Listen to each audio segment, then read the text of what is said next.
بسم اللہ الرحمن الرحیم۔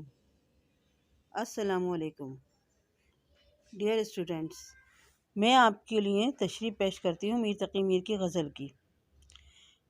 اچھا، ایک بات میں آپ سے کہنا چاہوں گی کہ دیکھیے، میں آسان لفظوں میں مختصر مرکزی خیال کے طور پر آپ کے سامنے تشریح پیش کرتی ہوں، اور وہ آپ کم سے کم 2-3 دفعہ سن لیا کریں تو آپ کو یاد ہو جائے گی۔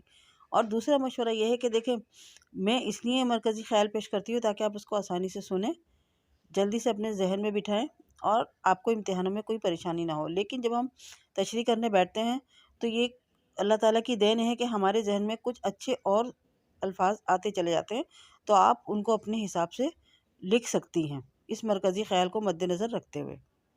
چلیے ٹھیک ہے، اب ہم شروع کرتے ہیں میر تقی میر کی غزل۔ میر دریا ہے سنے شعر زبانی اس کی، اللہ لار طبیعت کی روانی اس کی۔ حوالہ: یہ شعر ہماری اردو کی کتاب گلزار اردو میں تحریر غزل سے لیا گیا ہے۔ اس کے شاعر میر تقی میر ہیں۔ حوالہ ہو گیا۔ تعارف شاعر: میر تقی میر آگرہ میں سن 1723 میں پیدا ہوئے اور ان کی وفات لکھنؤ میں سن 132 میں ہوئی۔ میر تقی میر نے زیادہ تر اپنی زندگی رنج و الم میں گزاری، اور اسی وجہ سے ان کی شاعری میں بھی درد پایا جاتا ہے، اور ان کی شاعری رنج و الم سے بھری ہوئی ہے۔ یہی وجہ ہے کہ انہوں نے جو کئی مرثیے لکھے وہ اپنے مزاج کے حساب سے ہی لکھے ہیں، اور ان کے مرثیے کافی مقبول بھی ہوئے ہیں۔ ان کی مرثیوں کو بعض لوگوں نے تو اتنا سراہا ہے، جیسے کہ علامہ ضمیر اختر نقوی نے اردو مرثیے پاکستان میں اپنی تصنیف میں میر تقی میر کے مرثیوں کا تذکرہ کیا ہے۔ اس کے علاوہ ڈاکٹر بلال تقویٰ نے اپنے پی ایچ ڈی کے مقالے میں متعدد بار کئی مقامات پر اس کا حوالہ دیا گیا ہے۔ میر تقی میر کو کئی خطابات سے نوازا گیا ہے، جن میں قنوتیت کے شاعر، شاعر بے دماغ، شہنشاہ غزل شامل ہیں۔ قنوتیت کا مطلب ہے نا امیدی، محرومی سے بھری شاعری، اور شہنشاہ غزل کا مقصد تو صاف ظاہر ہے کہ ان سے بہتر غزل کو اردو ادب میں کوئی نہیں ہے۔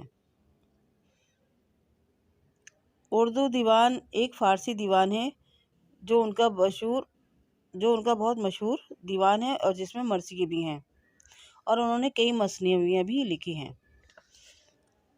تشریح: جیسا کہ بتایا ہے کہ میر تقی میر مزاجاً بھی ذرا دکھی رہتے تھے، اور کچھ ان کی زندگی بھی زیادہ تر دکھوں میں اور رنج و الم میں ہی گزری ہے۔ یہی وجہ ہے کہ اس شعر سے بھی یہی ظاہر ہوتا ہے، اور اس پوری غزل میں بھی، جس کا یہ پہلا شعر ہے، کہ وہ اکثر نا امیدی کی ہی کیفیت میں رہتے تھے۔ وہ یہ کہتے ہیں کہ بس طبیعت میں ایسی روانی ہے کہ میر دریا ہے سنے شعر زبانی اس کی۔ بات کی طرز کو دیکھو تو کوئی جادو تھا، بات کی طرز کو دیکھو تو کوئی جادو تھا، پر ملی خاک میں کیا سحر بیانی اس کی۔ اوہو، اس میں تو شاعر بہت ہی دکھی ہیں۔ میر تقی میر اپنے دل کا غم کا حال اس طریقے سے بیان کرتے ہیں کہ ایسا لگتا ہے کہ واقعی ان کے لیے تو بہت زیادہ ہی دکھ تھا کہ لوگوں نے جو ان سے بے رخی کی، جو ان کو نا امیدی دی، کہ وہ زندگی بھر دکھی رہے۔ انہوں نے ہر جگہ کا غم اٹھایا، دکھ اٹھایا، اور مگر جب وہ اپنی کسی کو سناتے تھے کہانی، اور وہ چاہتے تھے کہ لوگ سنیں اور پھر اس پہ غور کریں، لیکن وہ سنتے تو کیا، بلکہ ہوتا یہ تھا کہ وہ ایسا لگتا تھا کہ وہ سن رہے ہیں، اور سنتے سنتے سنتے بس چلے گئے اور ختم کہانی۔ تو ان کی جو بیان میں خوبصورتی تھی، جو جادو تھا، وہ سمجھتے تھے شاید لوگوں کو دل پہ اثر کیا تھا، کرے گا، لیکن وہ اثر کرنے صرف اتنا ہی تھا کہ وہ سامنے غور سے سنتے تھے، محبت سے سنتے تھے، اس کے بعد اٹھے اور بھول جاتے تھے، اور ان کی جو جادوئی بیانات تھے، جو ان کی جادوئی اپنے دل کے ارمان تھے کہ وہ بیان کریں سب کے سامنے، وہ سب ختم ہو جاتے تھے، خاک میں مل جاتے تھے، اس کا ایسا لگتا تھا کوئی اہمیت ہی نہیں ہے۔ تو اس شاعر میں شاعر اپنے آپ کو بہت ہی زیادہ نا امید ظاہر کرتے ہیں۔ سرگزشت اپنی کس اندوز سے شب کہتا تھا، سو گئے تم نہ سنی آہ کہانی اس کی۔ اس شعر میں شاعر اپنی ناقدری کا شکوہ کرتے ہیں۔ میر تقی میر گلہ کرتے ہیں زمانے سے کہ میں نے آپ بیتی دنیا کے سامنے رکھ دی، اپنے دل کا حال سنایا، اپنے غموں کی کہانی سنائی، اپنے بارے میں ایک ایک بات بتائی کہ میں نے کس طریقے سے اپنی زندگی گزاری ہے۔ اور وہ سنتے سنتے چلے گئے اور پھر پرواہ بھی نہیں کی۔ ایسا لگا جیسے وہ سنے ایک کہانی کی طرح اور وہ سو گئے۔ اور جب انسان ظاہر ہے سو جاتا ہے تو وہ پچھلی بات بھول جاتا ہے اور نیا تر و تازہ دم ہو کے اٹھتا ہے۔ تو ان کو ایسا لگا کہ بھائی ایسا لگ رہا ہے کہ جیسے انہوں نے میری کہانی نہیں سنی، بلکہ سن کے آرام سے جا کے سو گئے اور اس کی اہمیت ختم ہو گئی۔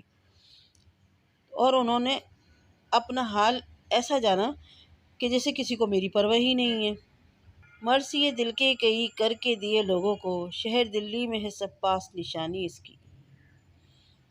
اس شعر میں میر تقی میر کہتے ہیں کہ میں نے اپنے ہی غم کا حال نہیں لکھا، بلکہ جو لوگوں کا بھی دل کا حال میں نے اپنے اندر محسوس کیا وہ سب لکھا۔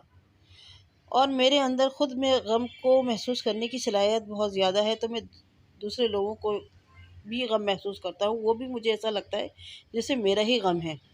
اور اس کا ثبوت یہ ہے کہ میں نے یہ مرثیے اتنے لکھے ہیں کہ سب کے پاس اس کی نشانی ہے، سب دیکھتے ہیں، سمجھتے ہیں اور محسوس کرتے ہیں کہ واقعی جو غم میں محسوس کرتا ہوں وہ کوئی عام آدمی محسوس نہیں کر سکتا۔ اور انہوں نے سب کے دل کی کہانی اپنی شاعری میں بیان کر دی ہے۔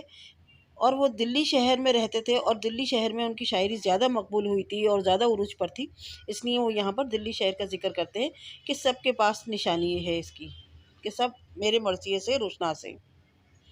اب گئے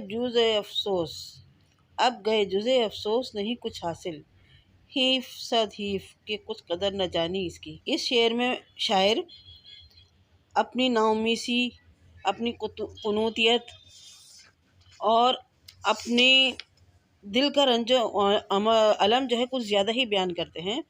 اور ایسا لگتا ہے کہ جیسے بس اب وہ آخری حد ہو گئی کہ بھائی میں نے اتنی شاعری کی، میں نے اتنی اپنے لوگوں کو دل کا حال سنایا اور میں غم زدہ رہا، میرے لوگوں نے دیکھا بھی کہ میں بہت دکھی ہوں، تو پھر بھی بس میری کہانی۔ اور یہ شعر جو ہے پوری غزل کا جز ہے، یہ شعر ایک پوری غزل کا جز ہے کہ اس میں انہوں نے کہ سب بتا دیا کہ بھئی شعر بیانی میری خاک میں مل گئی، مجھے لوگوں نے نظر انداز کر دیا، سب نے میرے آنسوؤں کو دیکھا لیکن کوئی پرواہ نہیں کی، میں نے اپنی پوری زندگی کے غم سنا دیے لیکن فکر نہیں کی، اب میں دنیا سے چلا ہوں تو اور چلا ہی گیا سمجھو، تو اب افسوس کر رہے ہیں تو کیا فائدہ، صد افسوس کہ اب کیا قدر میری جانی، میری زندگی میں ہی میری قدر کرتے تو مجھے پتہ بھی چلتا۔